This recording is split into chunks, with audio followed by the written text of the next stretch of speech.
at the time I was coaching a lot of CrossFit classes every week. So I was obviously seeing a lot of different clients, a lot of different members, and quite a few moving uncomfortably or just unaware of how they actually were moving. I was also dealing with a number of injuries myself and being told to treat them with rest or not doing the work or the movements that I actually enjoy, or with an injection.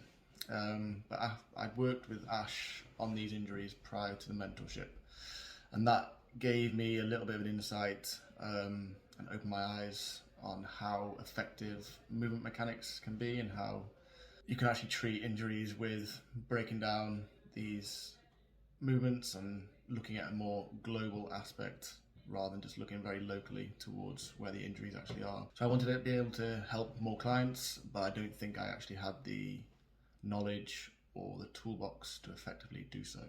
I had a good understanding of anatomy prior to mentorship. However, I believe I used to think a little bit too locally rather than taking a look through the wider lens and looking more up and down the kinetic chain. So I felt probably slightly frustrated and just needed a further element of in-depth structured education to kind of deliver that knowledge that I needed and to bridge the gap. I'd obviously done a lot of self-learning and further reading myself, but I very much have to apply it in a practical sense to be able to absorb it in a more of a deeper understanding.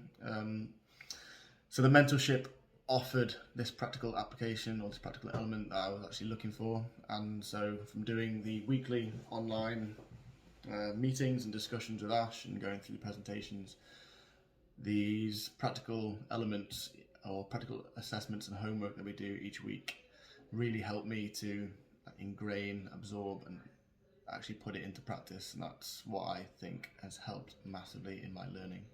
I didn't really have any reservations with working with Ash. I'd already known or already worked with him prior to the mentorship on a couple of injury issues myself, and so I knew how knowledgeable and how well he can communicate difficult issues in a very simple context. So even knowing this, my only reservation probably was whether I could actually keep up with the content myself and would I be able to understand it and apply it. I think whether it's for an assessment or for the mentorship itself, I think if you're a coach, you should want to know more about the human body and how you can help your clients. I think there's just so much to learn within this mentorship. The way Ash can convey complex issues really simply is just great, and I think it's just a privilege to listen to him speak. He's a very knowledgeable guy, and for those who really enjoy anatomy or do enjoy the movement mechanics side of things, it's just a no-brainer really. So I really recommend the mentorship.